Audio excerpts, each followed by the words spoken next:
This all started with a simple thought. Osamu Tezuka is the most influential person ever in the anime and manga industry.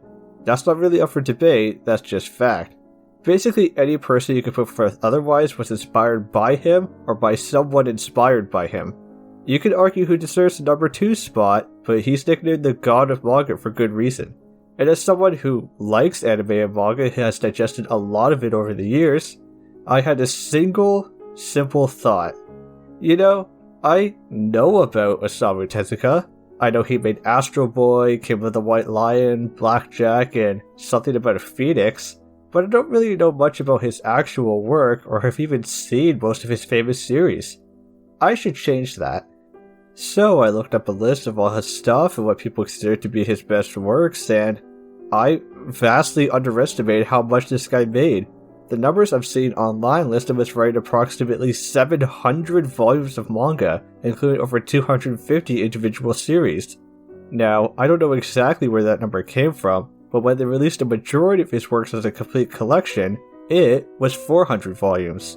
Now, a volume of manga isn't the most clear quantity, and that may be cause for some of the discrepancy, but on average a volume consists of around 10 manga chapters, so if I said he wrote somewhere around 4,000 to 7,000 standard chapters, that might clue you in. A good amount of these are one-shot works or otherwise quite short, but this is still a metric ton of manga. And that's just the manga. Tezuka also pioneered the anime industry. His series Mighty Atom was the first full-length animated Japanese TV series, instead of being an animated section of another show. His Jungle Emperor Leo anime was essentially the first one in full color. He has industry first in shoujo manga, live-action series. He was a forerunner in many things. And then I looked deeper and found that while there were a lot of children's series like I was semi-familiar with, Tezuka eventually created works aimed at older audiences, his art style adapting to whatever kind of story he was making. He writes series for boys and girls, kids and adults, sci-fi and fantasy. He'd write a series about the Buddha that's so good that apparently real Buddhist temples like it and use it to teach people about the Buddha. He'd helped create a trilogy of adult animated films. This man had so much range in his work, and I wanted to know more. So I did the natural thing and tried to look up someone else's long video essay explaining it all. Only, I couldn't really find what I was looking for, at least at the time. Videos about his more famous work, sure, but what about all the rest? I could barely find any information on some of them at all, never mind as an easily digestible video. Some of his works don't even appear to have any information about them online in English. Shouldn't Tezuka, given his status and legacy, be better documented? Doesn't the God of Manga deserve to have his works thoroughly categorized, detailed, and talked about? So I came to a decision. If the video didn't exist, I'd do it myself. I would read and watch everything related to Osamu Tezuka and report my findings. I then realized that wasn't really feasible. Some of his works just aren't easily available, and I don't have infinite money to try and fix that. Then there are those that are just lost media, so going over everything is literally impossible. So I moved the goalpost a little bit to read and watching everything I could. Everything Tezuka made that I could reasonably acquire, everything based on his works, and scratching up what information I could find on what I couldn't read or watch firsthand. I just go through it all, compile it together, and make a video. Surely that wouldn't take too long.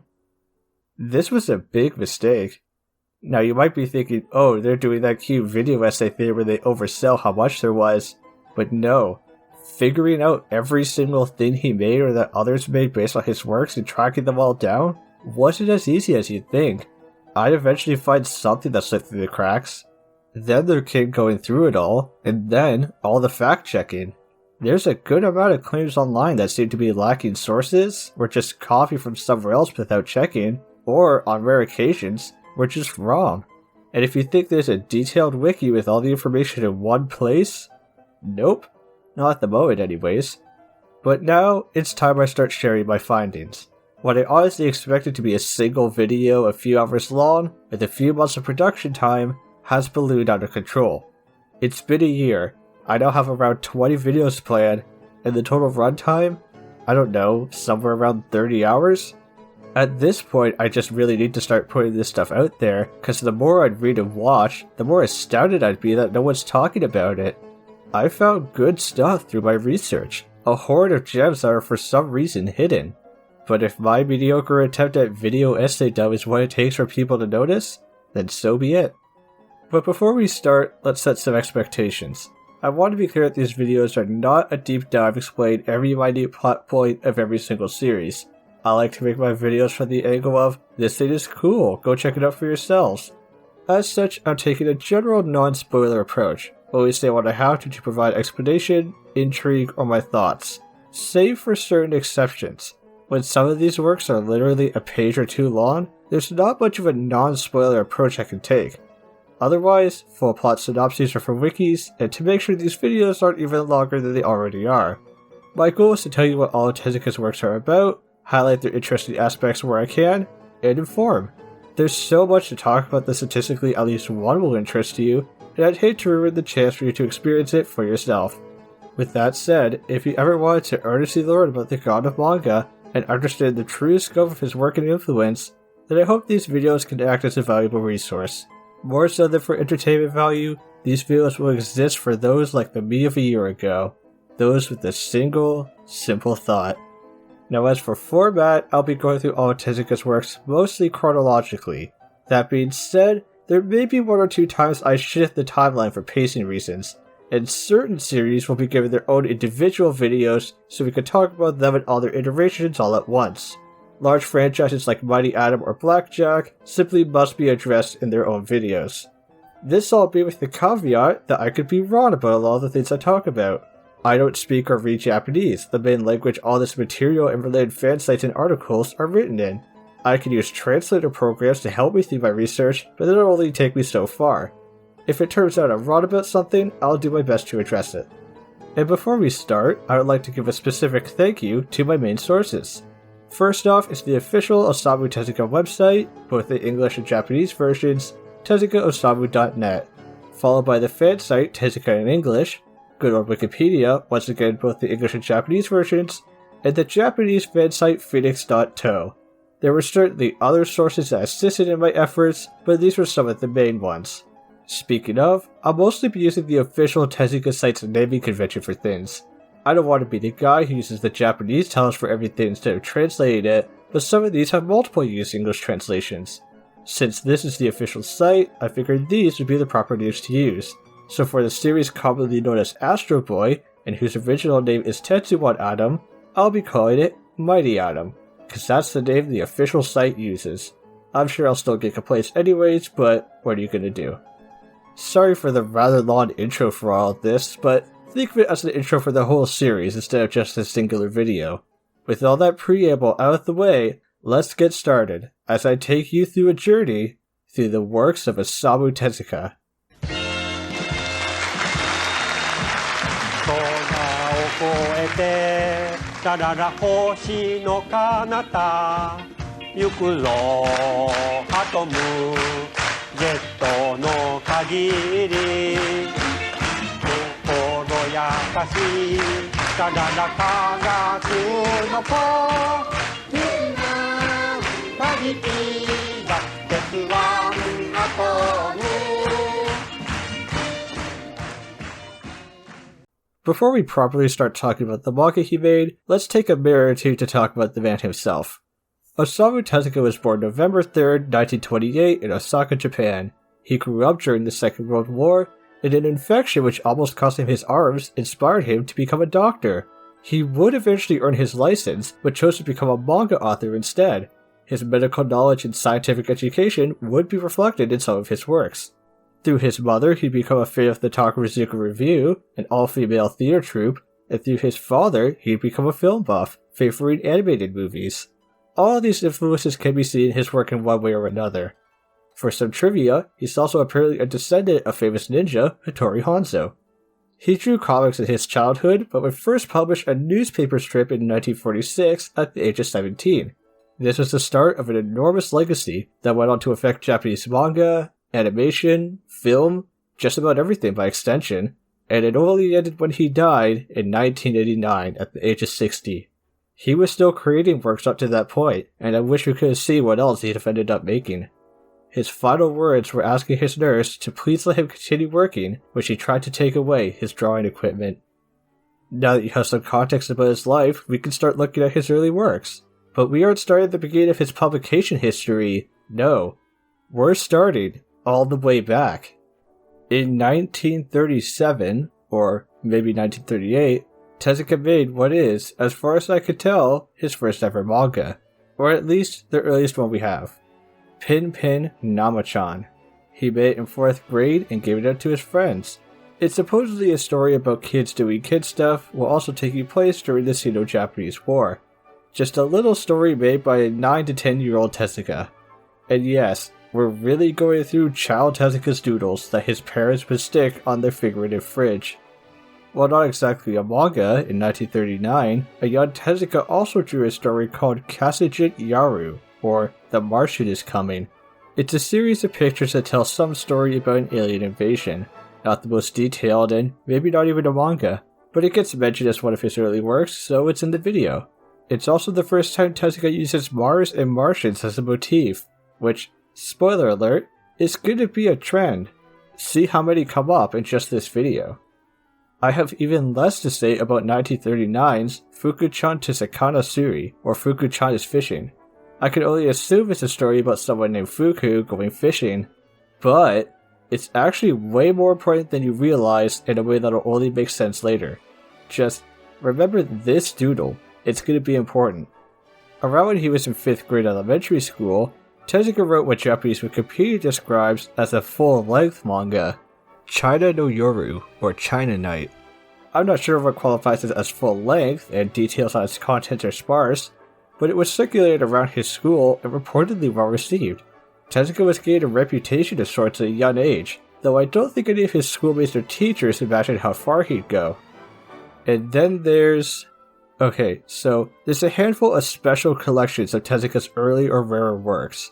While I didn't get them, because they're a bit pricey, their store pages and sample images were pretty useful to me. These were some of the only places I could see some of these works mentioned, which is better than nothing. Thank you, Tezuka collection producers. Important to us is the 2022 book, Tezuka Osamu Mama Tante Monogatari, which lists a bunch of his 30s to 40s works, even if I can't find info on them. So let's take a second to list off a bunch of works I could say exist and basically nothing else, as we lightning round through his collection, starting with Nico Nico Manga Taisei, or Nico Nico Manga Festival.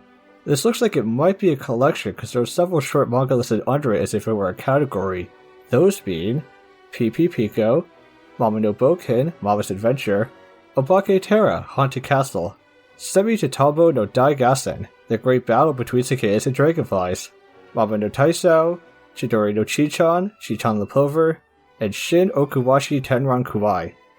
Following that is the section just labeled Manga Short Stories, containing Mama no Sampo, Mama's Walk, Pyoko no Pichan, Pyoko's Pichan, Tsurutosu Menomaki, The Twilight Menomaki, Omo-chan no Kuni, Toy Country, Semi no Saigo, Koemono Page, Thoughts Page, Pyoko no Daiboken, Pyoko's Big Adventure, Omoshiro Edahan, Interesting Edahan, and Kamekame Byuden.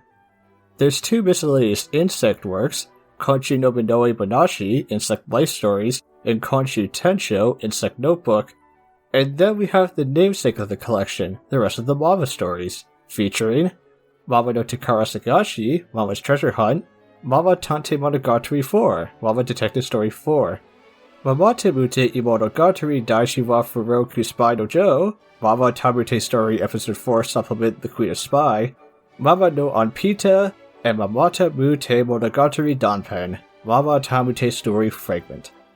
So what can we learn from all of that nothing? Well, a couple things actually. While I don't know their exact contents, we can see Tezuka coming up with recurring characters around this time. We saw the character of Pyoko get more than one story, and clearly so did this Mama figure.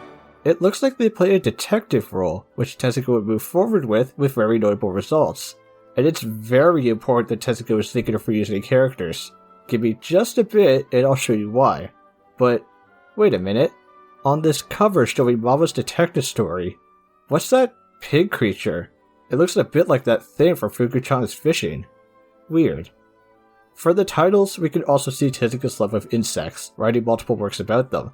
Alongside the ones mentioned, he also started writing numerous insect encyclopedias around this time.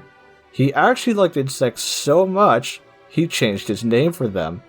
You may not know this, but Osamu Tezuka is his pen name. His real name is Osamu Tezuka. I'm serious. I don't understand Japanese, so I can't explain this that well, but his original name was spelt like this, and then he added this character that means insect, which also somehow doesn't change the pronunciation. I think. I don't get it. The point is, Tezuka liked insects so much, he put it into his name. But whenever all that previous stuff came up between the years 1940 and 42, we're now in 1943, and we arrive at, legitimately, one of the most important pieces of Tezuka media there is.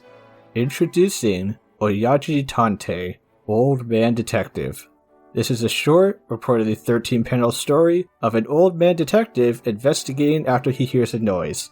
It even gets 2 sequels of sorts. 3 months or so later, we get Baritone Kojo Jiken, or the Baritone Factory Incident. A Tanuki statue comes alive and tears through the local factory, and upon investigating, the old man detective discovers an enemy spy from another country. And then sometime after that, there's Hige Oyaji Nanpo Sansenki, or Hige Oyaji's Southern Front Chronicle. I don't have any info on this one, but since it mentions the Southern Front, I'm going to assume it's also war-themed. But why are these so important? It's time to talk about the concept of Tezuka's stars.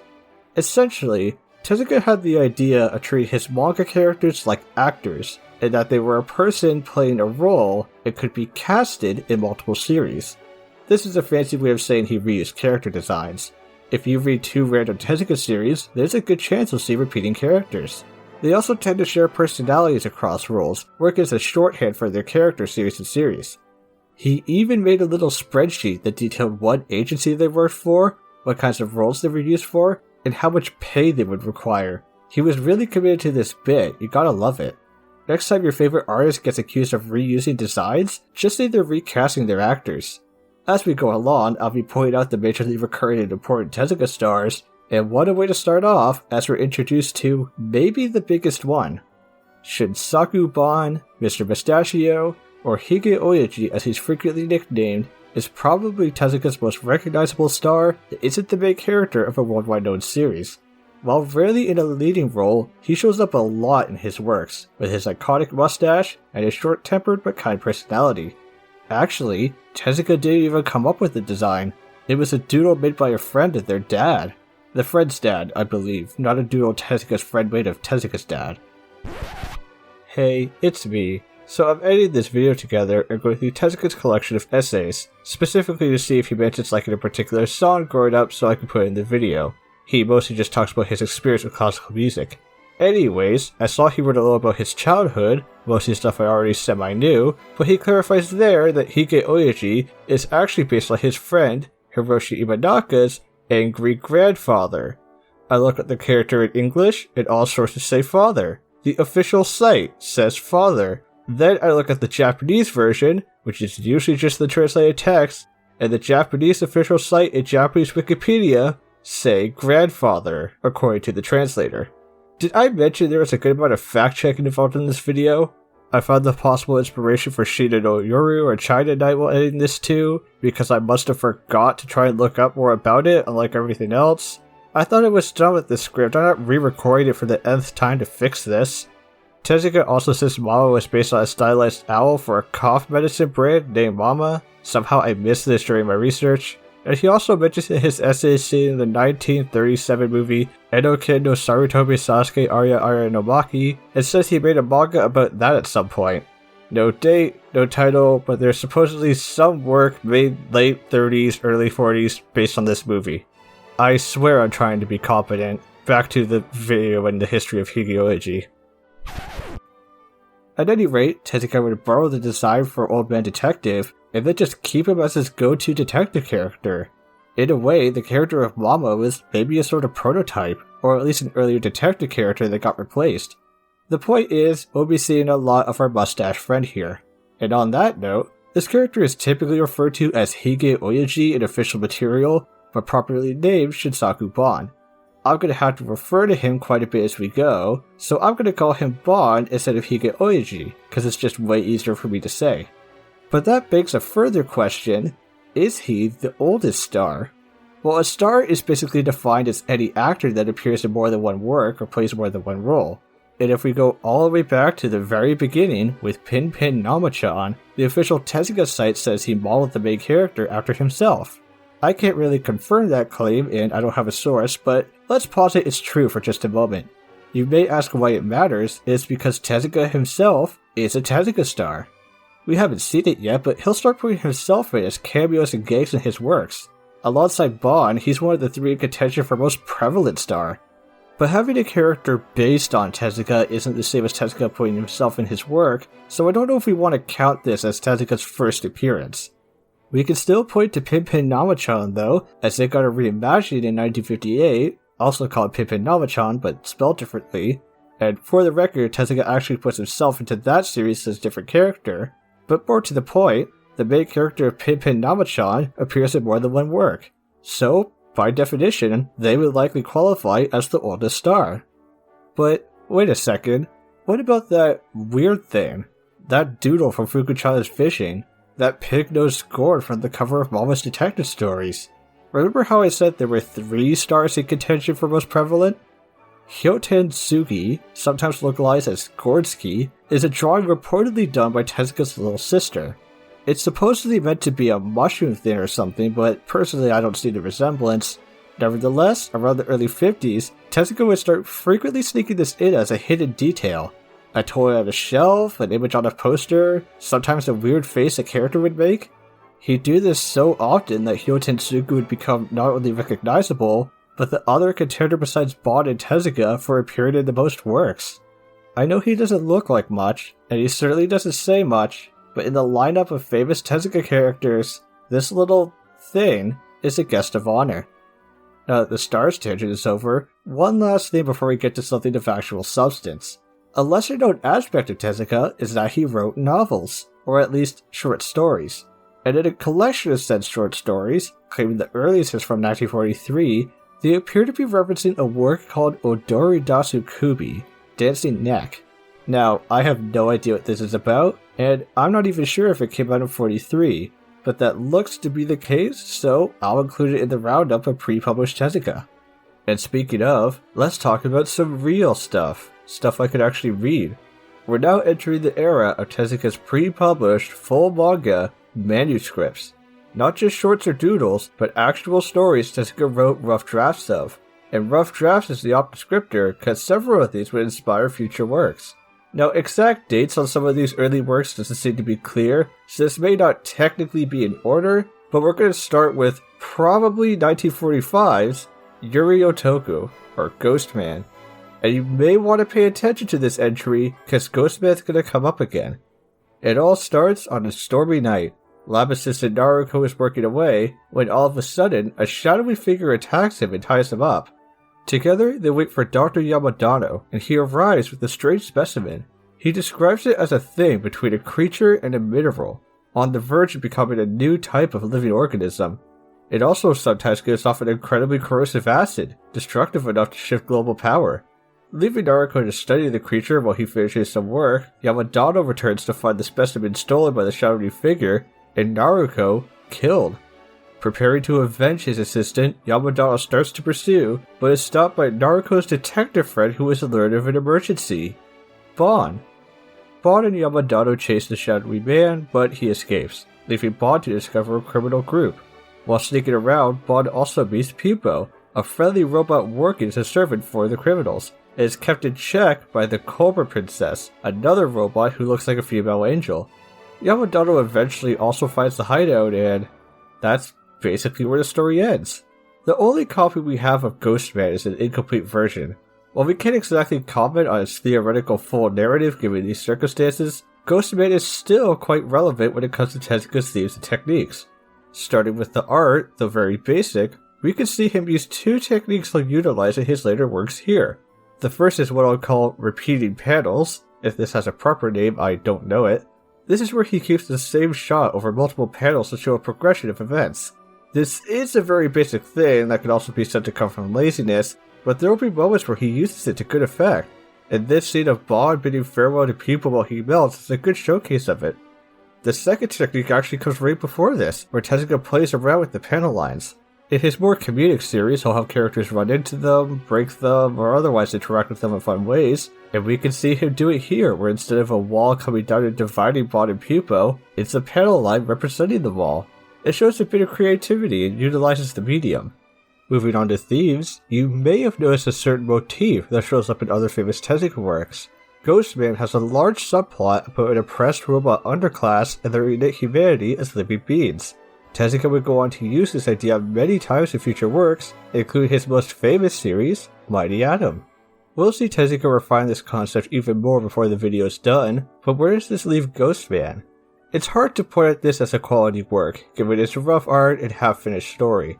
But as a Tezuka fan, Ghostman is interesting as a rough draft for future series. While I wouldn't call it good, it's a perfect place to really start this retrospective series. Let's just say Ghostman's going to come up a few times in conversation. And following it, we have another notable entry in early Tezuka, with Lost World. Lost World isn't just an early manga he made before he was published, it's a prototype he made and then would remake 4 more times. It wasn't uncommon for Tezuka to remake his own series, both as reimagined new works and as fixed versions for republications with updated art or maybe an added or removed scene. This makes some series really fun to talk about when you can't find the original version. But when it comes to Lost World, let's start at the beginning in the year of... well, actually, that part's a little unclear. The earliest form of Lost World we have is called Lost World Private Edition. We have most of the manuscript for it, and it's available for all to see.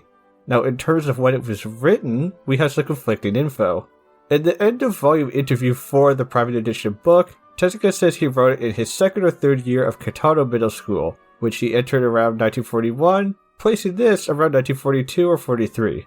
But directly after that, he says it followed Ghostman, which is commonly placed in 45. Maybe Tezuka is misremembering, maybe he's not. We don't really know. What matters is he wrote the Private Edition. Around a year after, whenever that was, he'd create the revised Private Edition. A copy shared among his friends and is considered lost. Then in 1946, Lost World would be partially published in the Kansai Koshiwa newspaper, but was never completed. We do actually have most of it, but I wasn't able to read it for myself. For what it's worth, Japanese Wikipedia says the plot differs significantly. Then finally, in 1948, Lost World would finally see a full published release as a 2-volume manga, split between Lost World Earth and Lost World Space. This is the version everyone knows that gets reprinted. And then also just for fun, Lost World will get a 5th adaptation in 1955 in Adventure King magazine. This is another version I don't have much info on. There's your short summary of Lost World's publication history. Thankfully, Tezuka will make things this hard for us most of the time. So now that we know all of that, let's talk about the actual story, starting with the original 1940 whatever, Lost World Private Edition. Our story opens on a murder. Ryosuke Chikata has been killed, and a man steals a stone carefully hidden in one of his buttons. The noise alerts Ryosuke's talking rabbit friend and large-nosed butler, who eventually stumbles his way to the scene of the crime. Once there, he runs into Detective Shinsaku Bon, who heard the commotion from outside and came in to investigate. They find a note addressed to a Dr. Shikishima, so Bon and Talking Rabbit Mimio go and visit him. Mimio actually used to be a regular rabbit, but was gifted human intelligence by Shikishima. He has a whole lab where he performs brain experiments on animals and educates them. He's also not very happy when Bon and Mimio arrive and inform him that Ryosuke has been murdered. Shikishima tells Bon that the thief was after a rare stone with a peculiar origin. In the recent news, a wandering planet named Momongo has started to approach Earth after 5 million years. It was actually a piece of the Earth that broke off and supposedly has a similar atmosphere and ability to support life. After its appearance, 7 shooting stars fell from its direction, with Shikishima discovering tiny stones.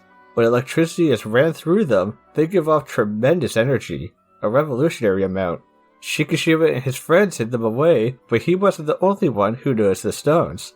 The story will follow Bon, Shikishima, and Mimio as they fight against a shadowy group and discover the mysteries of Momongo. Lost World Private Edition, or just Lost World for the sake of this segment, is another notable series in early Tezuka. While I can't fully judge the writing of Tezuka's pre-Lost World content, Lost World itself feels much better written. It's got an actual developing story instead of characters. I'm not saying it's the first time Tezuka made any of those things, because I can't really confirm that, but it's just about the earliest example we have of a full narrative. It's also where we see the introduction of several Tezuka stars before their first official debut. Starting off minor, we see Chikara Aratake as an assistant in Shikishima's lab. Aratake is rarely an important character in his roles, but he's frequently seen as a supporting cast member with his trademark rectangular nose. Next, we have Butamo Makaru, another old man with the characteristic mustache.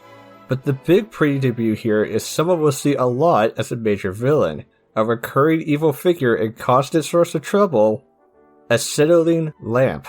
Yes, his name is Acetylene Lamp. If you think that's ridiculous, wait for our next big star. Lamp here is frequently seen as a villain character, almost always very greedy and not afraid to get his hands dirty, a legitimate threat when he shows up. He's also designed after someone Tezuka knew in real life who had a dent on the back of his head that looked like it could fit a candle. Thus, Lamp is frequently seen with one on the back of his head as a joke. Aside from showing us some aspiring actors, how does this version of Lost World hold up? On a visual standpoint, the art is still rather rough. We do see Tezuka do some fun things though, like use the panel lines on this page to represent the water levels. I thought it was clever. He also gives us a biology lesson on plants. Now, all that said, I wouldn't really recommend Lost World Private Edition. Aside from its still missing pages, despite us having most of it, we later got the much improved Lost World 1948 edition, that more or less replaces this in terms of being an enjoyable work. But for what it's worth, the Private Edition isn't half bad. It's got a few important distinctions, and it's very neat to have alongside its later version. And now for something entirely different. To refresh your memory, we're talking about Tezuka's pre-professional career and the manga he's making in 1945 Japan. This is near the end point of Japan's involvement in World War II, and some of Tezuka's early work reflects this era. You could even argue a lot of his main recurring themes in his works originate from his wartime experiences. More to the point, we have Shori no Himane, Until Victory Day. This is a short comedic work set and likely written during the Pacific War. It opens with Japanese bombers attacking the White House, only for that to be the dream of a young Japanese boy. We then have various scenes of the Japanese preparing for an air raid. While filled with goofier hijinks, it also has moments where the characters explain how they set up their houses to not catch fire easily, and how to use a triangular bandage. It feels like one of those educational things you show to a child that sneaks in important lessons in with the gangs to make it digestible. It also has Mickey Mouse as a fighter pilot trying to gun down a little boy. This will be the last time Tezuka sneaks in an evil Mickey Mouse. I'll leave it up to you if you think that ages the work well. There's a handful of other American cartoon characters representing the attacking forces, like Felix the Cat, and maybe some Japanese ones I just don't recognize. This work is a little bizarre. While the actual contents are fairly slapstick, it's all with darker undertones and bookended with scenes of wartime destruction. While not an especially good read, Until Victory Day is interesting in that it provides us with a real wartime satire of sorts. Tezuka would express a clear dislike of war in his future works, so it's neat to see something he made during the war that colored his perception. And now we have the last of the pre-published works I actually got to look at. Oyaji no Takurajima, Old Man's Treasure Island. Instead of having either a missing ending or missing pages, this time around, the series has both, leaving us to fill in the gaps in the plot. So, with your understanding, we follow a Japanese ship as it's about to go down in a storm. 6 people get in a lifeboat, alongside a rather intelligent dog. Names and descriptors aren't clear, but we have possibly a couple in Tsukio and Hoshiko, a brutish man named Bonpa, a cowardly man I think is named Hage, our good mustache friend Bon, and an old man. While stranded in the ocean, the old man starts dying, and thus he imparts his life story. When he was a child, a pirate ship came near his village. A dispute happened between the crew, and the result was a large treasure being hidden away, with the map to find it being split in 2. He swears the other 5 on the boat to secrecy, gives Hage his half of the map, and a water spout washes them all onto the shores of Hawaii. Now, luckily, this was Hage's destination, as his brother-in-law owns a restaurant there. Introducing another very prevalent Tezuka star, Ham Egg. Yes, Ham Egg. I told you Lamp wouldn't be the only one with a silly name. With his wide grin, Hamake is a frequently occurring antagonist character in Tezuka's works. Rarely ever on the side of good, he's usually out for money and power. He's generally an opportunist, not the smartest, and sometimes the lackey of the actual main villain. He does have his major villain roles though, so never count him out. Now, this seems to be the first role we know of, but I have seen mention of his prototype existing before this. I'm not entirely clear on that, but for now, let's welcome Hamake. And on that note, we follow our breakfast-named villain as he comes into contact with Hage. These two are actually related to the pirate crew from the story, with Hage relaying the story of the lost treasure which Hamake has been searching for. Taking this chance, Hamake moves to kill the others who know about the treasure, including Hage, and claim it for himself. And he actually manages this. As a pirate/mob boss, he has a ton of hired help, and he kills Tsukio while Hoshiko escapes. Grieving her loss, she encounters a mysterious man in a bat-like outfit, calling himself the Harbinger of Darkness. He's sympathetic to her loss and urges her to go on a revenge killing spree. She's not quite convinced, but when she reunites with Bomb Puff from the boat, and Hamake's goons seek to kill him, that does some convincing. Hamake even manages to capture and imprison Bon when he discovers the pirates, but then Bon is rescued by the dog, who can talk now. Maybe this got explained in the missing pages? And basically, that's about where this one ends. There's also a subplot involving famous thief Arsène Lupin being after the treasure and Sherlock Holmes coming in to stop him, but this is just another case of an unfinished work, leaving us without a real ending. Old Man's Treasure Island feels ambitious for giving us a more complex story with multiple characters to follow. We have no idea what the scope of this was actually intended to be, but I'll give Tezuka credit for trying.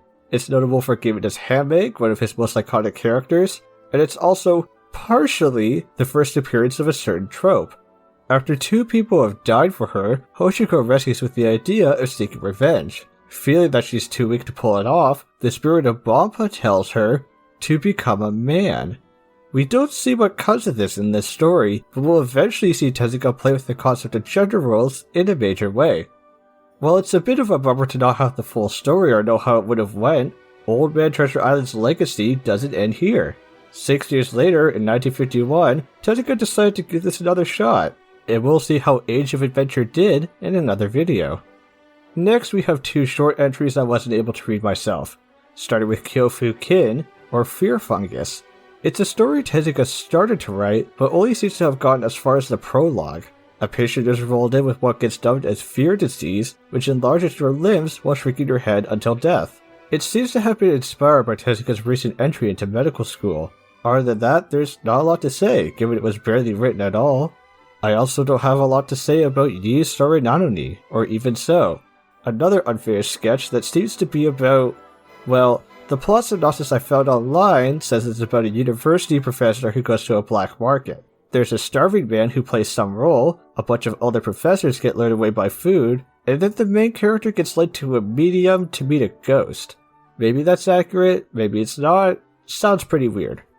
And now, we have just one more thing before Tezuka actually publishes a manga. But in a twist, it's time for a non-manga entry, and maybe a very important one if the story is to be believed. So what I'm showing you now are posters, created by Tezuka obviously, for the Rakugo performer Katsura Shindanji II. Rakugo is a performing art where a storyteller sits and uses limited props and voice work to do all the roles, and these posters are the stories he tells. Now, according to Shindanji II's elderly wife, when they paid Tezuka for his work on these posters, Tezuka said this is the first time he'd been paid for drawing. The story also goes that Shindanji said Tezuka had a great voice and invited him to be his apprentice. Now, if this story is true, that means we can call this Tezuka's first paid commission or first professional work. Even if it's not true, it would be something Tezuka got hired to do instead of being a personal project. So, either way, it's an important part of Tezuka's artistic journey.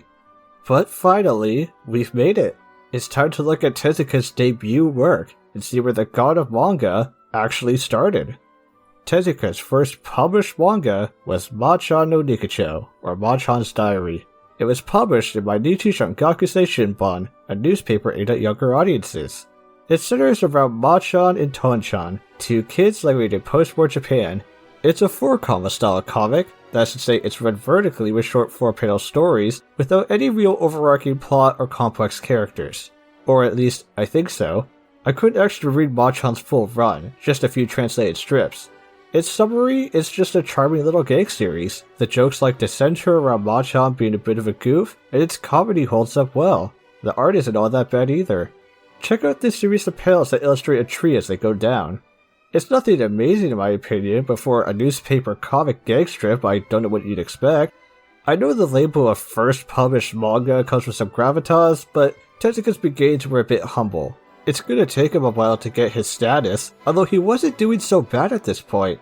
Well, I don't have much to say about it. Machan was apparently quite popular, and it led directly to his next work. At some point in 1946, during Machan's run, Tezuka was contacted by a Kyoto newspaper to make a comic for them, just like Machan. They requested it to be Kyoto themed, and thus a temple boy was made the protagonist as there are apparently a lot of temples there, and so we got Chinen to Kyo-chan, or Chinen and Kyo-chan. It's very similar to Machan, just with some jokes around the temple boy theme. This is another instance of me only having a small bit of it to go off of, though apparently the series wasn't as long or popular compared to Machan. It seems that Meiko, essentially an apprentice geisha named Kyo-chan, was a character and love interest for Chinen, but I didn't get to see any of that. Overall, it just feels like Machan with a new coat of paint. Maybe if I was a Kyoto native I would really like this for being especially relatable, but to me, it's just another little gag strip. After Machan's diary ended in 1946, the newspaper approached Tezuka and asked him to write whatever he wanted for a new short series. He would make A-chan Biko-chan Tantenki, or Little A and B's Expedition, by Tezuka's own admission, a nonsense adventure manga. I think that's pretty accurate. This isn't an episodic series though, as it actually has a plot while still being a 4-comma, making this the first published Tezuka series with the real narrative. A-chan is fishing by a river with his sister Biko-chan. He catches a fish, which is then eaten by a cat, only to learn that that fish ate a diamond long ago, and then the diamond gets stolen by an evil catfish in the river. The story eventually involves robots and a bunch of other weird stuff. It seems intentionally written to be absurd, but that probably entertained the kids reading it. This is more like a series of events rather than a plot with characters. I can't say it's written well, but I can't hate it either. I'm sure for readers of Tezuka himself, this was a fine little random story. So far, all of these published works have been very simple, nothing like the more complex narratives we saw in Ghostman or Lost World. While the entry after this will be Tezuka's first published full-length manga book, but it wasn't the first one he intended to publish. That honor goes to this one. Romance Shiba, or Romance Island, was fully written some point in 1946, but was never published. I'm not entirely clear on the reason, but it had something to do with the ink used making it impossible to print. It all sounds very technical. I don't know why Tezuka wouldn't just redo it with different ink, but the details are a little vague. As for its plot, working from rough translation, two characters, Kei-chan and O-chan, are chased by a wolf, fall down a mysterious hole, and fall into some kind of fantasy island. There appears to be an insect prince and princess, and some kind of evil doctor trying to kill the prince and take over. The land of insects is called Wayne Island, or at least something along those lines, and I'm assuming it's a very romantic place. While I couldn't read it for myself, it looks like this would have been a big jump following A and B-chan. There's much more of a story, and the art I could find looks much improved. I don't know if this would have made a big difference if it was published first, but it's clear that around late 1946, Tezuka was ready to up his game. And we'll see that more clearly with our next topic. Enough of all those little newspaper strips, it's time for some real, classic, story-driven manga from the god himself. It's time for something, well, not exactly deep, but a significant point in Tezuka's career. Shin Takurajima, or New Treasure Island, was published in 1947 by Ikuei Shunpan Magazine, co-created by Shichima Sakai and Tezuka himself, making this his first ever tankobon work, a traditional manga sold as a book. Now it's up for debate how much Tezuka and Sakai each did, but it looks like they each did some amount of the writing and art. It looks like maybe Sakai did most of the writing and Tezuka did most of the art, but I'm not sure. The most important thing to remember is, despite the name, this has nothing to do with the novel Treasure Island by Robert Louis Stevenson. Also, despite the name, I have no idea what's new about this particular Treasure Island, and this will be mildly confusing in just a bit. New Treasure Island follows a boy named Pete as he happens upon a treasure map when looking through his dad's things. He hops on a boat, where his captain friend just stops whatever he was doing to go find it. I'm sure his job won't mind. Then they get commandeered by pirates led by Captain Bull, shipwreck on the island, and begin the hunt for the treasure. It's a pretty simple story, but it holds up well as a short little adventure. So to start, let's bring back the topic of versions. New Treasure Island has two. The original, and the 1987 definitive reprint. This happened because, if I have this right, Tezuka had to trim a few plot points from the original version and was a little unhappy with the result. So when they wanted to reprint the series decades later, with a combination of the original prints not being available, his previous dissatisfaction with the edits, and Tezuka not thinking it would work as well in the modern age, he just redrew the whole thing.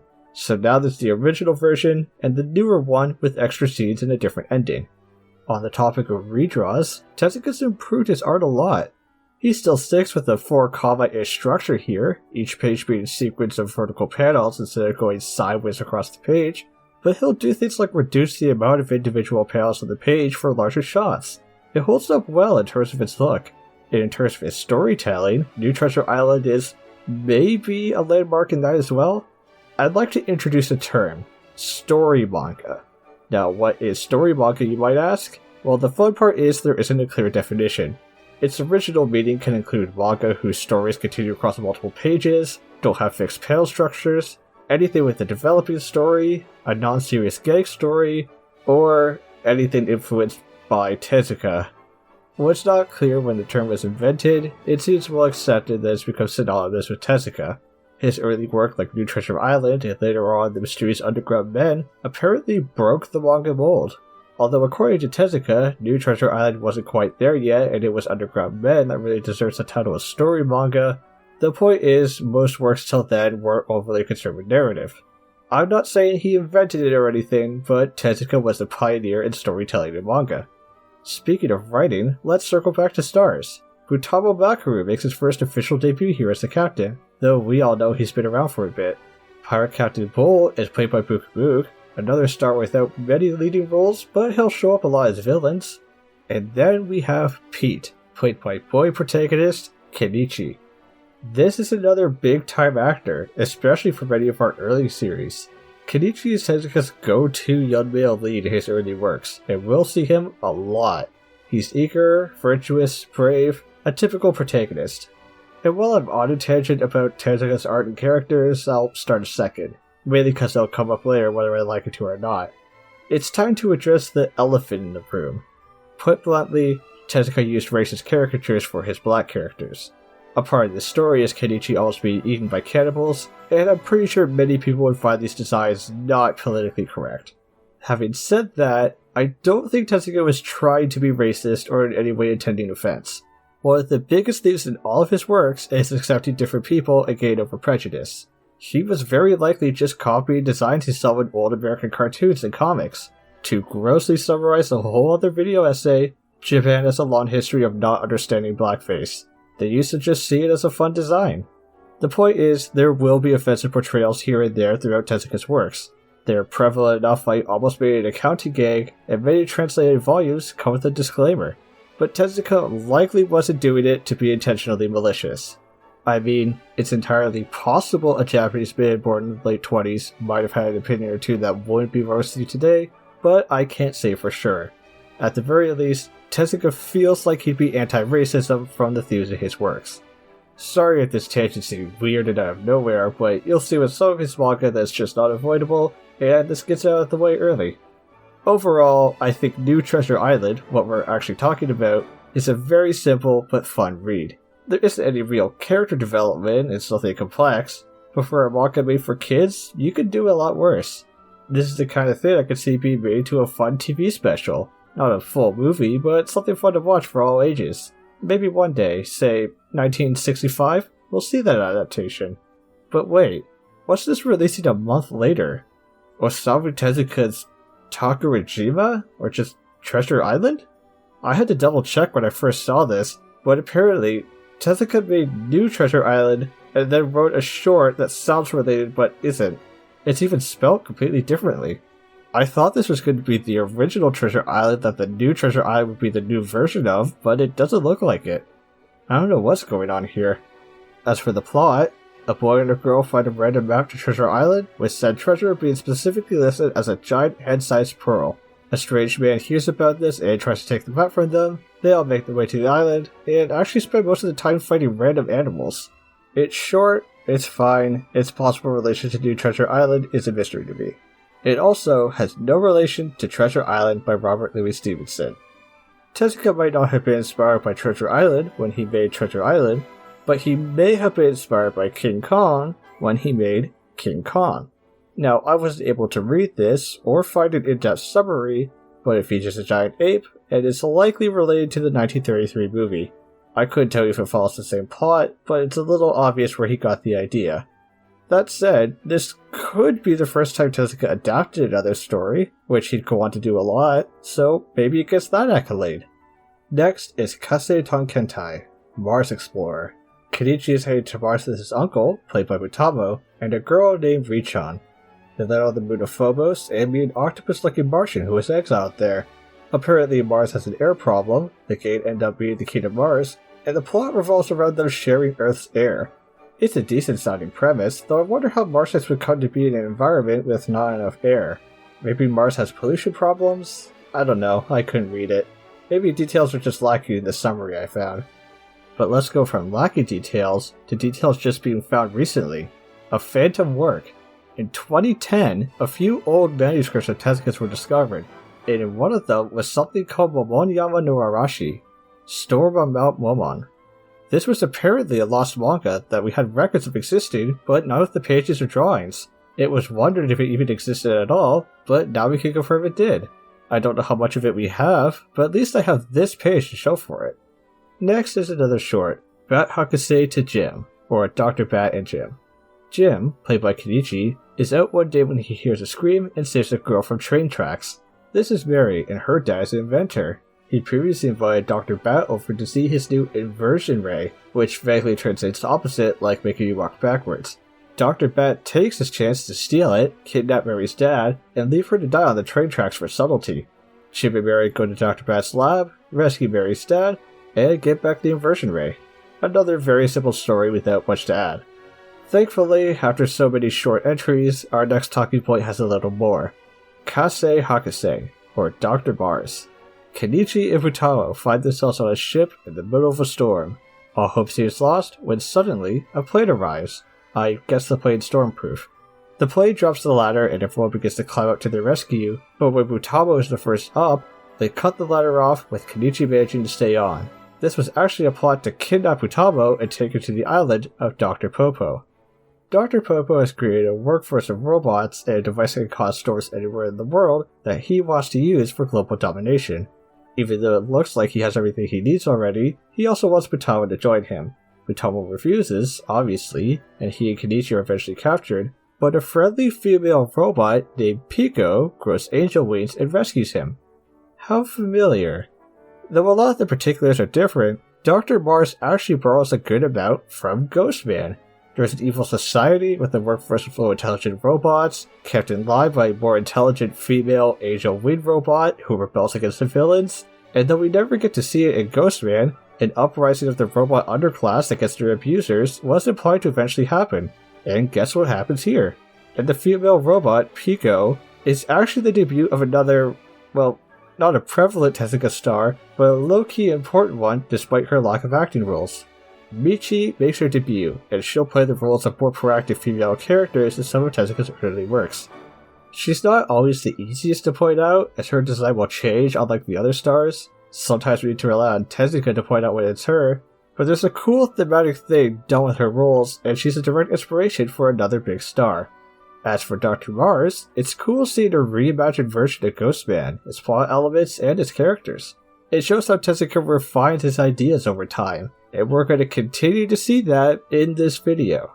Other than that, it was a decent read. But, quick question, remember Dr. Bat and Jim from an entry ago? Well, apparently that idea was also so good, Tezuka just did it again. Sometimes Tezuka's reuse isn't a few years apart, but a few months. Kaijin Kurako Hakase, or Dr. Kurako the Mystery Man, opens on Kenichi and his dad, played by Bon. Bon just invented an invisibility ray, and Dr. Kurako, with the help of a robot dog, steals it. So instead of Kenichi and Mary, Kenichi and Bon go to take it back. It's very similar, the details don't change much. I wonder if Tezuka got called out for this. It's certainly another fine enough short comic, but it's got one thing to its name. This is maybe the first published instance of Shinsaku Bon.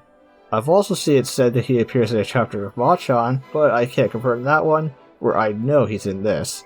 So not entirely unremarkable, but almost.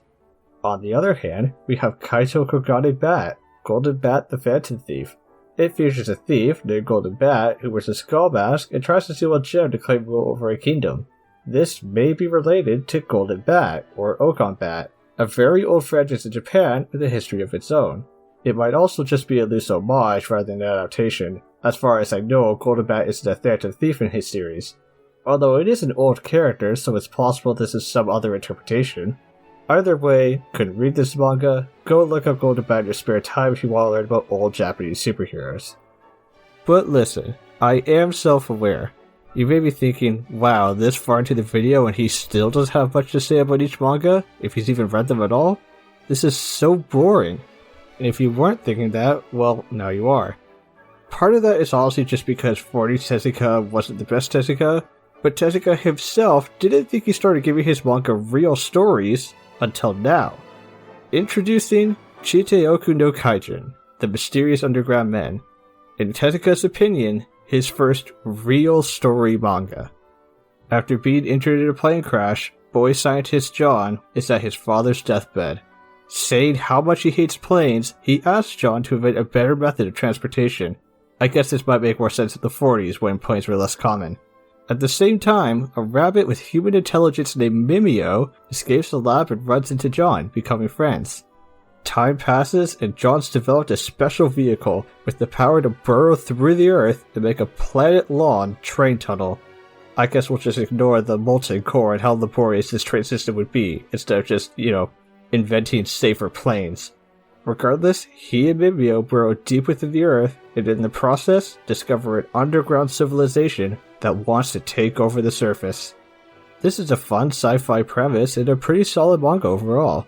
Its short length means it doesn't get a lot of world building where it otherwise could, but the story moves at a good pace and the character of Mimeo has a genuine arc. Tezuka will go on to explore a lot of transhumanism and other philosophical themes, and we can see that clearly here with the intelligent rabbit wondering what it means to be human, a person. Remember, according to Tezuka, this was his first real story manga intent on telling an emotional narrative. This was an attempt at more tragic storytelling against the norm at the time, and compared to his previous works, this is certainly that. In terms of other characters, this is the first published appearance of Tezuka star Hameg. This is also the debut of Tick and Tuck, who are essentially Tezuka's filler comedic characters based on Abbott and Costello. If he needs two goons to do a scene or a background character to lighten the mood, these are the guys. Overall, I like The Mysterious Underground Men. It has a solid plot and it demonstrates Tezuka publishing more complex material bit by bit. A last thing to note is that Tezuka reportedly never liked how the final product of this turned out because of how the printing process messed with his art. Potentially because of that, he would remake the story twice as Chikyu Teneru, or the Earth Tunnel, in 1951, and Adventure 21 in 1970. But man, that's a few sci-fi themed ones in a row. It's a bit tiring, isn't it?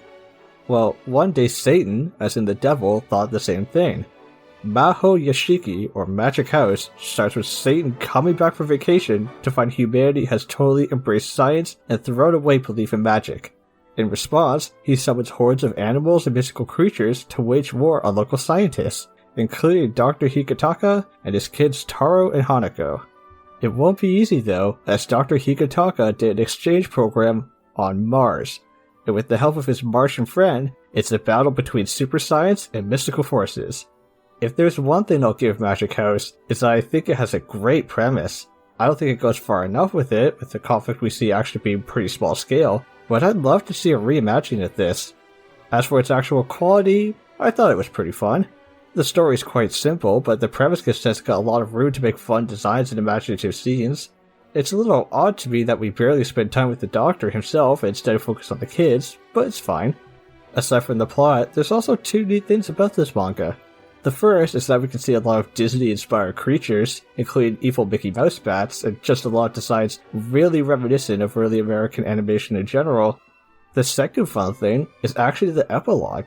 The story ends with Kenichi closing the book on it, and then asking Bond about whether magic is real. We think in a couple pages of Bond explain how folklore happens, and the origins of several Japanese yokai. I think it's neat when Tezuka tries to make his stuff educational for the children reading. So, good on you, Magic House, for a neat premise and some interesting facts for the kids. Next is Jungle Makyo, translated literally as Jungle Magic, but in English it's listed as either Secrets of the Jungle or The Jungle Kingdom. The story starts in the African Congo. A wildlife film crew is flying around when they notice a strange tower. It looks like it's just some old ruins, but when Book goes to investigate, he's seemingly eaten by something, and only his bones remain. Growing curious, Bond, Lamp, and a local tribesman named Pupo enter and investigate. George and the rest of the camp think about helping, but then they get attacked by the natives who think their planes are demonic. Thankfully, they're saved by a woman named Cobra, the last queen of the Ink Empire, who survived for over 3,000 years through a fountain of youth. A bit of a different setup compared to his previous works, Secrets of the Jungle starts out well, but feels like two stories Tezuka stitched together. You get the plot with the ruins of the Ink Empire, and then there's this band of pirates awkwardly shoved in who take up a lot of time. It's still alright, but the plot just doesn't flow as well. It does give me two fun things to point out though. Lamp is present as a minor character, and this is a rare appearance of him not being a villain. He's just a guy here, completely neutral. But more importantly, this manga also gives us more nods to Ghostman. We have Pupo, the local guide helping Bond, and a stronger female figure named Cobra, who I think is also supposed to be played by Michi, just like in Dr. Mars. It's not enough for me to label this series as a third version of Ghostman, like how Dr. Mars was obviously a remake of it, but it is another example of Tezuka reusing his earlier ideas. Back to stuff I wasn't actually able to read, we have Yokai Tentaidon, the Yokai Detectives. It's supposed to be about an evil Arabian wizard named Jerome, who's kidnapping children from mental hospitals. He leads the Yokai Club, a group of monsters trying to get revenge on the world for ostracizing them, and then Kenichi, who's the nephew of the hospital director, works to stop them with the help of a girl who can do ninjutsu. Sounds pretty neat. Next is another could not read, but this one starts a trend. You may have noticed Tezuka occasionally remakes his works. You've certainly had a few examples. Well, there's a few 40s manga I don't have, but that I do have their remakes, and this would be one of them. Guchan to Paiko, or Guchan and Paiko. Another comedic strip similar to Machan's Diary. It follows some cute kids, gets a few laughs, and that's all I can really say about its 40s incarnation. I'm actually going to be saying that line a couple times throughout this video. Next we have just a short 7-page manga, with Kyuchan no Toimodacho, or Kyuchan's Detective Stories. Kyuchan and Pichan are children to Bond, who's a genius roboticist. This makes a group of criminals angry because all their robots are failures. Thus, they kidnap Pichan to ransom Bond's secret masterpiece robot. Once again, we have a story about an evil scientist trying to steal another's invention. And if that wasn't enough, they have this scene of little robot dolls fighting a hidden Kyuchan. That's another thing straight out of Ghostman. You'd think at some point Tezuka would just finish Ghostman if he was going to reuse every part of it. Mori no Shikenshi, The Four Fences of the Forest, is actually an adaptation of an old Brothers Grimm fairy tale, The Two Brothers. It follows a kingdom whose golden bird of happiness escapes from its cage, causing a witch to threaten the land. The bird is found by a woodsman, who's tricked by his brother into capturing it, as eating his heart causes you to wake up with a gold coin under your pillow each morning. The woodsman's kids eat it first though, get kicked out on accusations of being possessed, and are adopted by a bandit in the woods. For some reason, the gold coins never seem to come up again. You'd think that'd be important. The two brothers grow up, befriend some animals, part ways to go on separate journeys, and we follow one of them as he arrives at the kingdom from the start of the story and attempts to save the princess from the demands of the witch. And if you're wondering, the Four Fencers refers to each brother's respective 4 animal companions who can fence. It's honestly a weird name change. They aren't the main characters or anything, so I don't know why Tezuka did that. That said, this was a decent read. It's an adaptation of a classic tale with a balanced amount of action and comedy. It links some plot points that were separate in the original story, which I think improve its flow. They also have the brother's adoptive father show up later, which I thought was a nice moment. In the original tale, he was actually just a woodsman instead of a bandit, whereas the brother's original father was a broom maker instead of a woodsman. The only complaint I have is I noticed some points where the art got a little wonky. Mainly the two brothers' hair and brimmed hats having moments where they just didn't look right. Also the bear characters, but minor complaints aside, it's a solid little manga. Next up is Kamen no Bokenji, more properly translated as Masked Adventure Kid, but also sometimes called Double Toby. It follows a boy named Peter and his sister Laura, children of the local lord. They're out one day when they run into a criminal thief who happens to look just like Peter. Seeing an opportunity, he tricks Peter into getting arrested and takes his place. Right as the lord dies, leaving him as the heir. Peter escapes from prison, Laura notices the personality shift in her brother, and eventually a weird puffy thing called Toby shows up to protect her? I have no idea what this is supposed to look like. This isn't really a mass adventure kid now, is it? It's more of a full bodysuit. Weird design aside, this is another one that's fine, but not overly remarkable. It's got some twists and turns and a bit of intrigue over the Lord's hidden treasure, but it's mostly pretty predictable. It is notable for maybe being the first appearance of Tezuka star Dr. Hanamaru. He's going to be taking on the role of the scientist character a lot going forward. Now, I say maybe because his design of a bearded old man is generic enough that you can see it in previous Tezuka works. At the very least, this is the earliest the official Tezuka site has him listed as appearing in as I write this, so we'll call it here. Nice to have you, Dr. Hanamaru. And we'll continue to have him into our next series, Daiku Mao, or King Rocket. Dr. Hanamaru and his robot Ryu are touring Egypt when Hammock and Lamp trick them into an ambush. They're captured by the titular King Rocket, a 200-year-old man who's replaced his whole body with robotic parts except his brain. Rocket initially wants to hire Hanamaru as a genius scientist for his evil group, but of course he declines the offer with the help of Ryu. But what is King Rocket's evil scheme, you may wonder? He wants to melt the South Pole and build his kingdom there. It's not specified why he can't just build it on a non-frozen part of the Earth. He clearly has the resources to build it wherever he wants, but to melt the ice, he's made a gravity device to shift the Earth's poles so that Antarctica is somewhere tropical and Japan would become a new Arctic. While this would cause global problems, with Japan at stake, things are serious, and Hanamaru and Ryu must stop King Rocket's plan. All things said, this manga was solid. It's actually pretty comedy focused, with Rocket's bumbling goons having a lot of scenes. It's also a rare appearance of dark-haired mustache Spawn, which honestly looks pretty weird when you see him white mustache the whole time. Next up we have Ichi Sennen Kisaki no Sekai, The World in 1000 Years. It starts with a shadowy figure fighting a bunch of police officers in the night. The figure then sneaks into the house of Kenichi and his sister Riko, kidnapping the sleeping girl. Kenichi pursues, running into Hammock in the process, and the two of them find themselves in the lab of Dr. Hanamaru. Riko's kidnapper turns out to actually be a caveman, as Hanamaru was experimenting with a time machine. After sending the confused caveman back, Hammock decides this is a great time to whip out his gun and try to steal the machine, but is quickly dealt with. Hanamaru then convinces Kenichi to be his adventuring buddy to steal ancient treasures, while Riko is left towards the controls, so they go back in time to the medieval ages, while Hammock makes another attempt at the machine. A time travel adventure ensues, and as the title would imply, they eventually go 1,000 years into the future. In general, another one that's just okay overall, but its plot is pretty messy. Kenichi and Hanamaru go back in time, meet a queen of another country who ends up having no bearing on the plot, drag Bond to the future from the medieval period, and then after a bit, Bond just disappears from the story.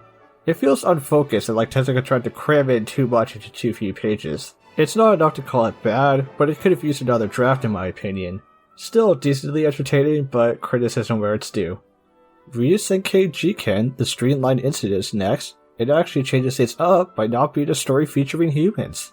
Instead, we have a complete cast of animal characters. It follows two groups of car manufacturers. One's led by rabbits who we follow throughout the story, and then there's their rival wolf group. When the Wolf Corporation's cars go haywire and get a bad reputation, a wealthy bear makes an order with Rabbit Co. for 1,000 cars. The wolves hear about this and try to sabotage the production, eventually leading to a race between the two groups. Streamlined Incident doesn't have much in the way of defining characters. Instead, it's more of a metaphor for honest work and how to stick up for yourself. It shows what can be done when many of the weaker rabbits band together.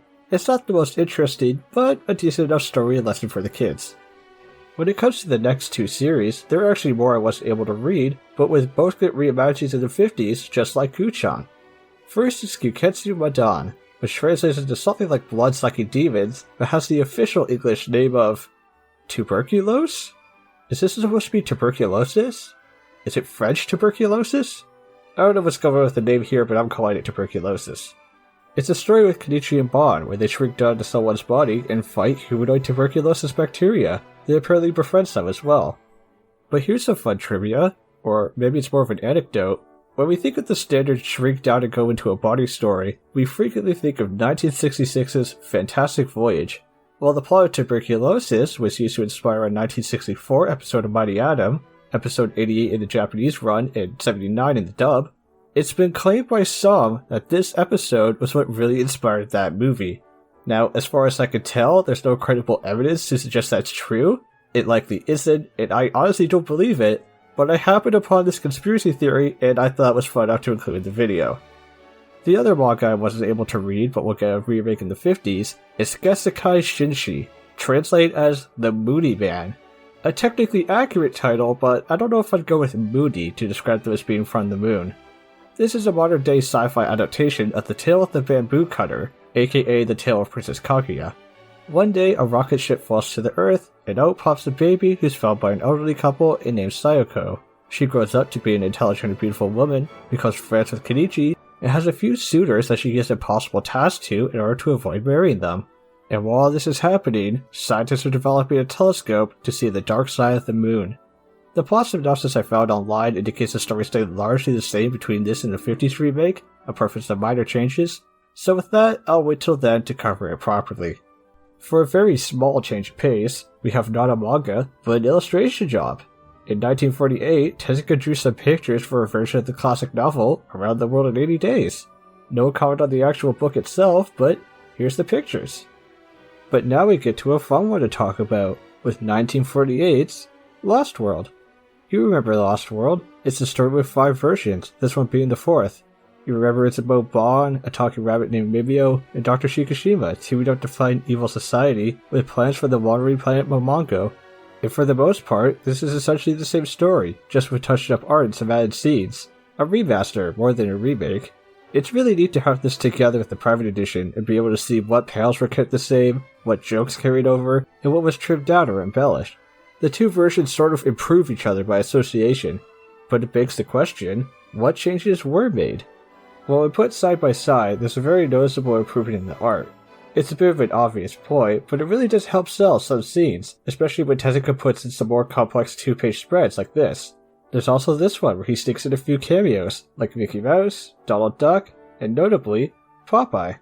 A more specific change would be that of casting, where before Dr. Shikishima was played by an older male, this time around, it's Kenichi for some reason. He's some child genius in this version, reportedly to make the character more appealing for the kids. This doesn't actually change much, but 1 or 2 scenes have a different feeling when Shikishima was a child as opposed to an adult. This new version also has a less violent feel, where the private version would bloody its characters up a bit more. We do get a bit more context when it comes to Planet Momongo though. In the private version it's mentioned a bit, but in this version we get more of Earth's reaction and the scientific community putting out a cash prize for greatest discovery. Compared to his previous stuff, Lost World 48 comes across as a big improvement in storytelling and characters, even though it was actually written first. It's definitely one of his best works from this era. Given that he wrote it multiple times, I assume it was a bit of a passion project for him. Also, I see a lot of mentions of this forming a sci-fi trilogy with his works Metropolis and Next World. I found reference to a quote by Tezuka calling it such, but I have no idea why exactly. They aren't connected by plot or anything. As far as I can tell, it's a thematic trilogy that Tezuka just decided was a trilogy. And funny enough, next we have another trilogy of sorts, which is great because I only have the middle story. Tezuka wrote 3 manga around this time featuring Tarzan, although I don't think there's any story connections, he just put Tarzan in all of them. Why did Tarzan become public domain again? Yeah, who cares. So in terms of Tarzan no Ojo, or Tarzan's Castle, I got nothing. Seriously, for a bit I wasn't even sure this really existed. It looks like this has been a really rare work for years that only got a reprint more recently in the special collection, one of the fun parts of really Tezuka. The next Tarzan story actually has 2 titles. From what I could tell, it was originally called Tarzan no Himitsukichi, Tarzan's Secret Base, but at some point it got changed to Sharikama no Himitsukichi, secret base on the Shari River. The story starts with Bon, or Frank as he's named here, reading the journal of his dead brother. He discovered a golden statue with some relation to a mountain of death, but he and his wife died in the jungle, setting the diary and statue down the river in a bag. Frank and his niece Laura manage to find the bag and are on a journey to solve the mystery behind the statue. They're attacked by Tarzan, who, for the record, they identify as Tarzan from the movies. This implies the books were based on a real person, which they got adapted into movies, which these characters then saw before they met this Tarzan. At any rate, they call Kenichi on the radio, who's Laura's younger brother, I believe, and Hammock, who's some acquaintance of theirs, happens to overhear about a treasure. Tarzan kidnaps Laura, while Hammock tries to get the treasure for himself, and then Tarzan reveals there's aliens in the jungle. Aliens whose designs look a lot like Mama and Piyoko from the early 40s. It takes a bit of a weird turn, but overall, it's not that bad of a story. Finally, we have Tarzan no Dokutsu, or Tarzan's Cave. It features Prince Kenichi and a corrupt duke. Prince Kenichi's father left behind a valuable treasure, the secret to which lies in the nose ring of an elephant. The duke and Dr. Hammock try to take the treasure for themselves but fail, leading to the elephant running away and encountering Tarzan in the jungle, who saves the day. And so ends the Tarzan trilogy. For some reason, the characters knowing who Tarzan is through the movies is weirder to me than the aliens. Next is another adaptation of sorts, but this time it's a fairy tale. Hans no Kin no Kaminoke, or Hans and the Golden Hair, is an adaptation of the Brothers Grimm story, The Devil with the Three Golden Hairs. It follows a boy who was born with a mole, marking him as destined to marry the princess. The king for some reason really hates this baby, and tries to kill him by sending him down a river, but the boy is found and raised. He ends up marrying the princess, and is then sent to get 3 hairs from the devil.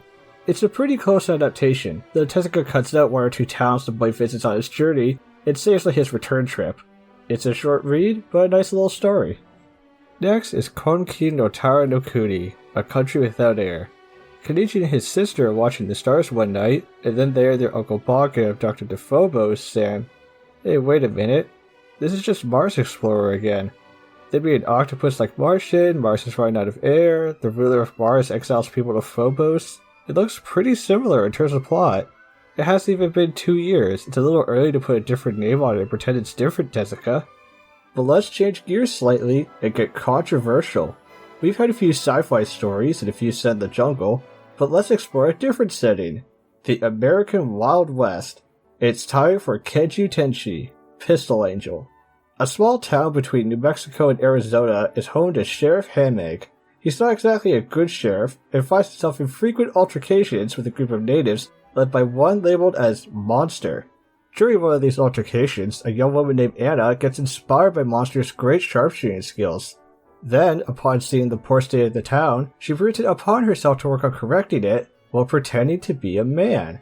Meanwhile, in response to failing against Monster again, Hammock rounds up a posse to attack, including a young boy named Jim, who then gets left behind when the assault fails.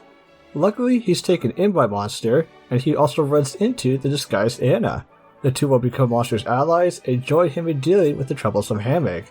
While a simple story, Pistol Angel feels very different with its Wild West setting. It's also a bit more slapstick and comedic than Tezuka's previous works.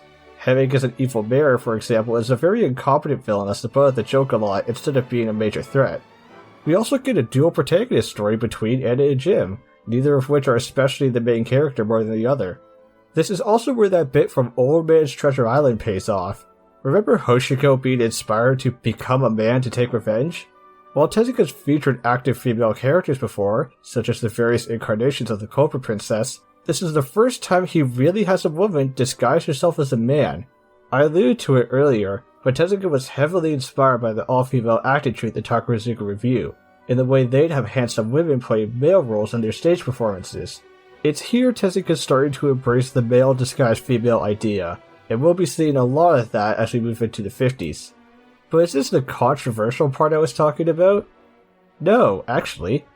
Behold, the peril that caused Tezuka to be labeled an obscene creator intent on poisoning the minds of Japanese children. This is reportedly the first kissing scene in a children's manga. Scandalous. Also, according to sources, the only Western Tezuka had seen when he made this was 1946's Bad Bascombe. I watched Bad Bascombe, and besides both of them being Westerns and featuring a character named Jim, they really aren't a lot alike. To save you the trouble of looking it up, it follows two outlaws after a robbery goes wrong. They hide in a Mormon caravan, they try to rob them when they learn they have hidden gold, and there's a fight with some natives. I didn't really like Bad Bascombe much, but Pistol Angel was alright. Kiseki no Mori no Monogatari, or Tale of the Miracle Forest, starts out on a pretty important note. Unlike the other manga we've covered, it gives us a narrator. And not just any narrator, but the official debut of Osamu Tezuka himself, appearing in one of his own works. It's interesting to see him draw himself in a way that's pretty consistent to how he continued to do so for decades. He even has his characteristic beret, but he'd eventually give himself a more pronounced round nose. As for the story itself, it starts with the kingdom chopping down a forest, which the goddess of said forest doesn't appreciate. Asking for a volunteer to help confront the humans, the only one up for the task is an unassuming squirrel. The local duke is after the affections of Princess Briarrose, a name frequently given to Sleeping Beauty, but this is an adaptation of that story. On a similar note, her brother is named after Robin Hood, and he gets to prison after saving his sister from the duke. The fleeing princess runs into the forest, where the goddess disguises her as a deer, and the squirrel as the princess, tasked with convincing the duke to not cut down the forest. Robin Hood escapes from the castle in order to find his sister, while the squirrel finds themselves in trouble with adapting to human life. While obviously inspired by classic fairy tales, it doesn't seem like this is a clear adaptation of one. That said, it's a pretty nice story. It's got a timeless feel to it. I like the Tale of Miracle Forest. But here's a quick question. Think of all of the manga we've covered so far and ask yourself, have any of them felt aimed towards a female demographic? We just looked at Pistol Angel, which leads a bit towards it, but not definitively. Four Fences of the Forest feels a bit more all audiences rather than a male demographic. But Tale of the Miracle Forest, on the other hand, has a bit of a tone shift. Robin Hood is a main character, sure, but we spend a lot of time with the goddess and the two versions of the princess. An argument could be made that this is Tezuka's first foray into shoujo manga, or manga aimed at girls. Now, as far as I can tell, this wasn't specifically published in a magazine aimed at that demographic, and it's still in line with Tezuka's other fairy tale adaptations, but it does feel a lot like a prototype for his eventual dive into the genre. Following those two manga with interesting things about them, we have more of a return to form, with Yubijin, Tail People. The manga follows a boy named Piggy. Bit of an uncommon name, but sure, let's go with that. And no, he has no connection to pigs, but he can talk to animals. He works at a zoo run by Bon, who adopted him from a slave trader in Java. When he meets a monkey from the same area who says he smells like someone he met, Piggy, Bon, and the monkey go on a journey to find Piggy's real home. But then it gets complicated when they become suspect to a crime, and an anthropologist becomes interested in Piggy's unique abilities. Tail People was another one that felt pretty average, not especially good or bad. It does have a quirk about it though. On the trip to Java, there's clearly a Popeye cartoon playing in the background. This is the second Popeye I've spotted, and their significance will be clear around 1951. But for now, let's have a breather. We're nearing the end of this video, so it's time for a very important section. The works I couldn't find or have barely anything on section. I think the title's self-explanatory, but let's clear this up. During my research, I would come across manga or other Tezuka works where all I have for them is maybe a sentence, image, or just a listing as part of a collection, never mind a plot synopsis. And instead of sprinkling them throughout the main body of the video, I've chosen to isolate them here. This will be much like that pre-publication bit with that one collection. I'll present what I have on them, and we can say I'm doing my best to be comprehensive. That being said, I want to make one thing clear. The works included in this section are only those I can reasonably confirm to exist.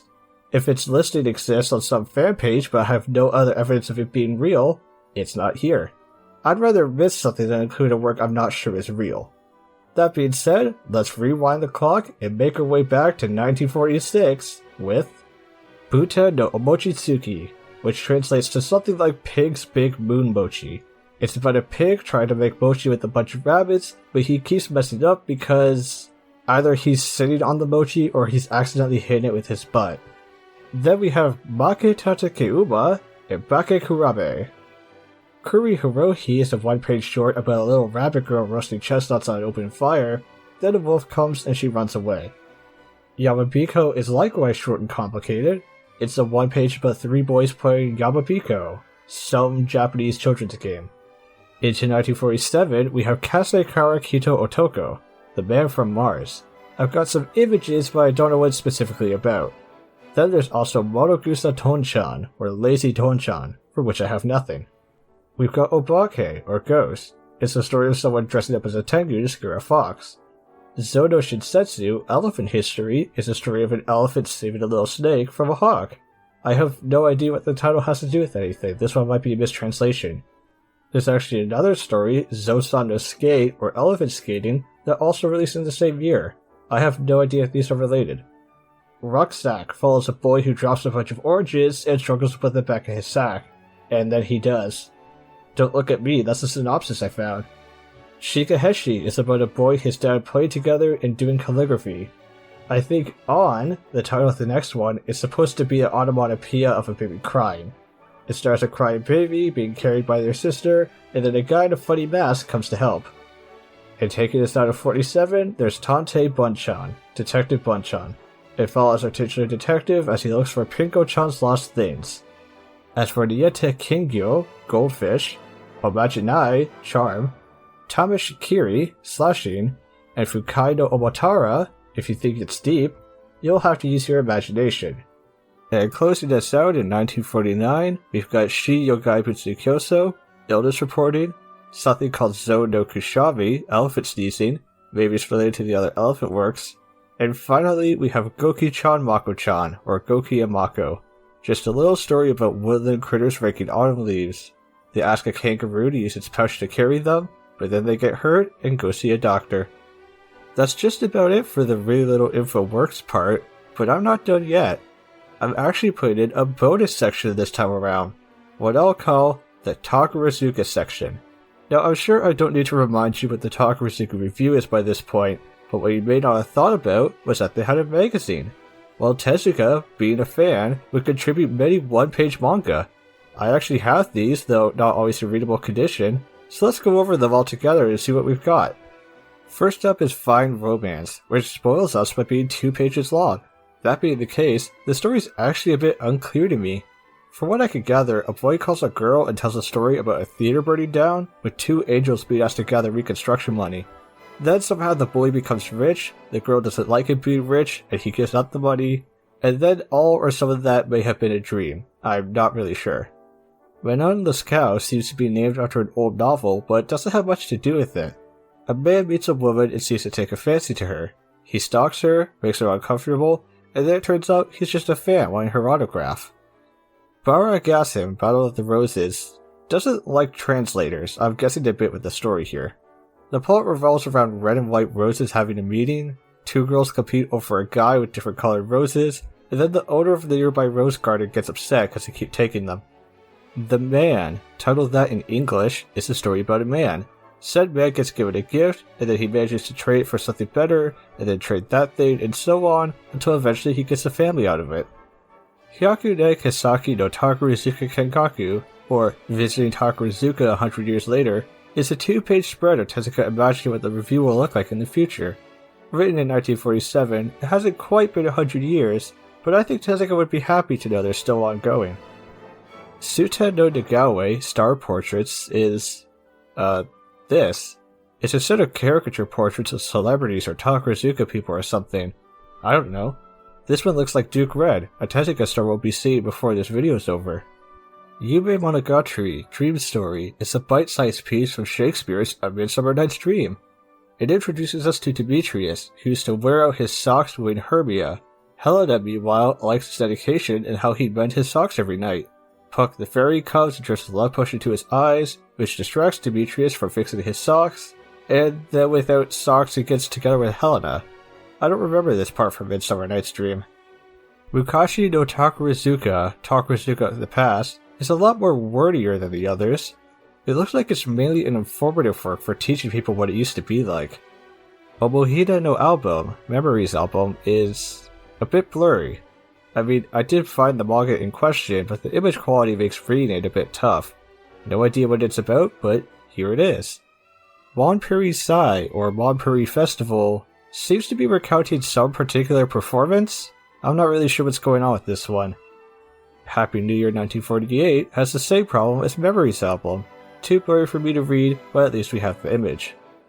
Venice Monogatari Gensokyoku, Tales of Venice Fantasia, is another Shakespeare-based work, this time around The Merchant of Venice. It's a really abridged version of it. I wonder if this was meant as an accompaniment for a play, like a highlight of certain scenes. Next is, give me a minute, Mukashi Mukashi Aru Tokoro ni Ostander to Ifu Nemui I Heiwara Kuni ga Arimashita. Or, if you will, once upon a time there was a peaceful country named Ostander. It's the story about a peaceful land where everyone keeps tripping over a rock. The rock is then captured and arrested as a dangerous felon. O Takarazuka, another one with an English title, is also another confusing one. I think it's meant to be like a summary of a play without going through different scenes, or maybe it's multiple plays. The scenes and characters seem to change a bunch. Takarazuka on Parade manga looks like it's a celebration of the local actresses. It consists of little vignettes of each of them.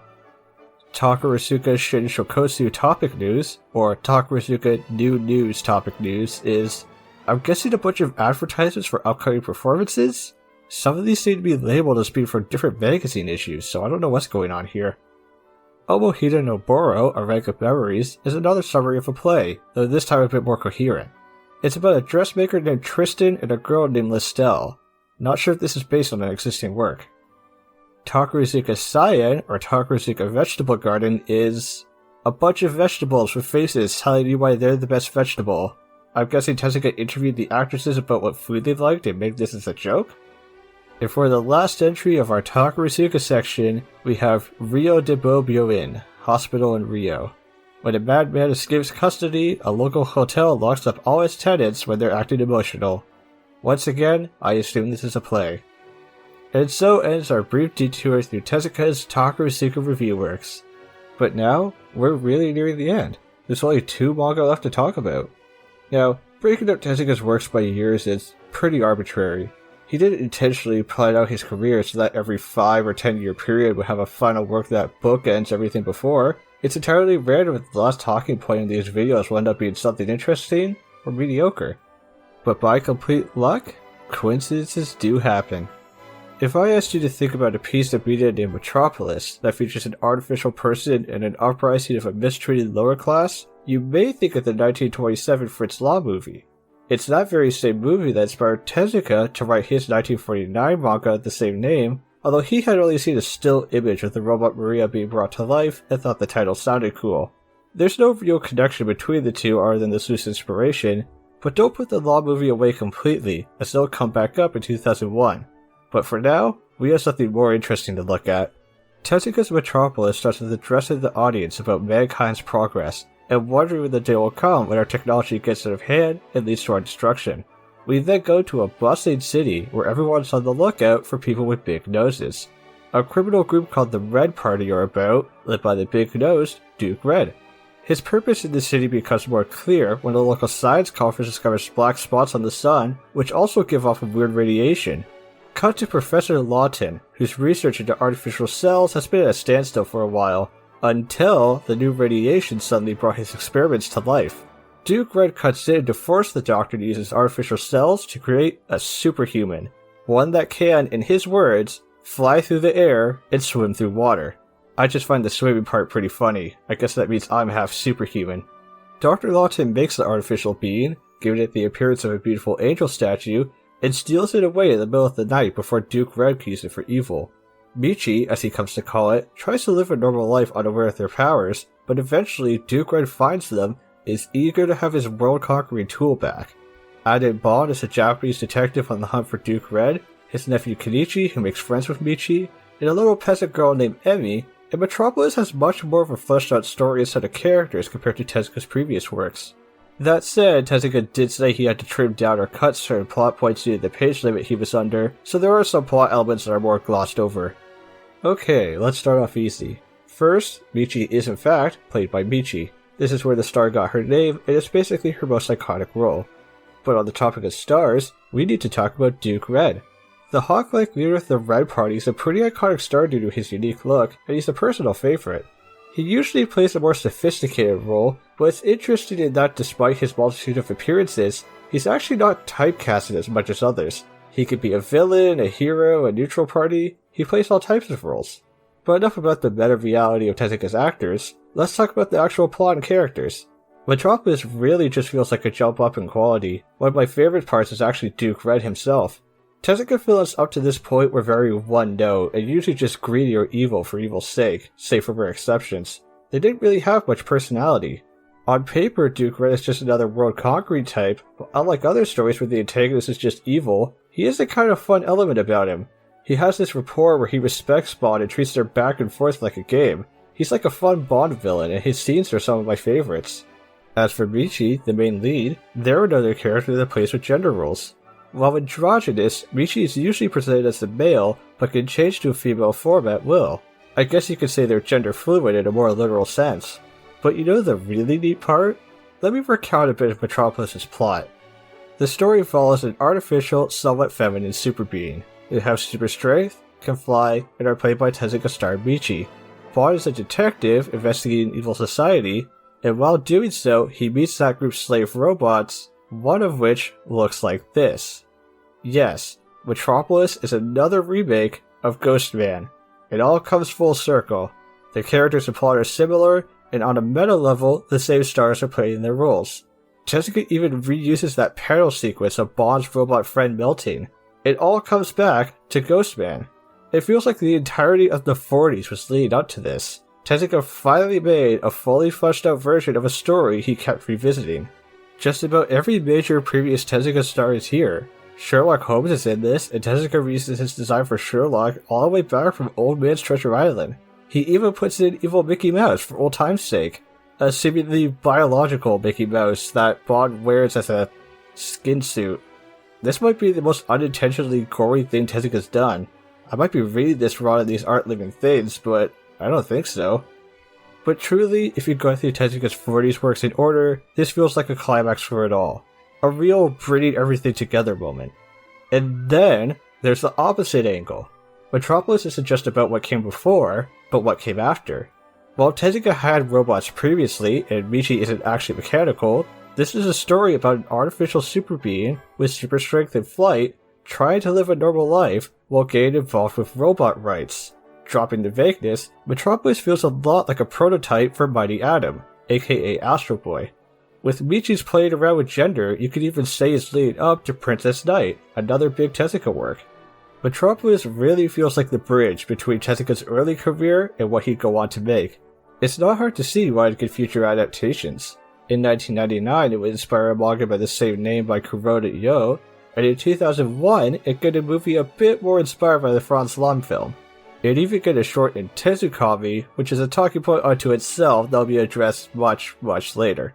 This really is where Tezuka feels like he started to hit his stride. If I had to give a single recommendation from the 40s, this would be it. Not only is it probably the best of the decade, it represents the whole decade. It is Tezuka at some of his most Tezuka-ness. What a perfect manga Metropolis would have been to end on. Well, unfortunately, that's not how it worked out. But we don't end on the most pointless note. Shonen Tante Rock Holmes, or Rock Holmes the Detective Boy, introduces us to a star that'll show up a lot in the coming decade. Rock. Where Kenichi is the bright and plucky boy protagonist, and Rock starts out much the same, he'll be a frequent actor in roles with a bit more of a serious touch. But for his debut, he's not quite there yet. It all starts when a turtle shell in his library lands on his interesting-looking butler Edward, and leads the two of them on a journey to Edward's homeland, an island of giant spiders. After that, there's a story about an evil group trying to steal an invention, one about Rock playing baseball, and a story about a python at a zoo. Rock is just a detective solving various unconnected cases. Not the best of Tezuka's works from this decade, but maybe it's a fire enough point for us to leave off, as this video comes to a close. We've reached the end of the 1940s. We've introduced the concept of this video series, various Tezuka stars, themes Tezuka was playing with, and how it all comes back to Ghostman. Next up, we go into the 1950s, which is easily the most important decade for Tezuka. So important, we won't be able to cover it all in one go. There's so much that I'll need to divide that decade into two. But if this video was at all interesting, just wait until Tezuka actually starts to write franchises he's known for. I hope you enjoyed the video and learned some new things. and I hope to see you again on this journey through the works of Osamu Tezuka.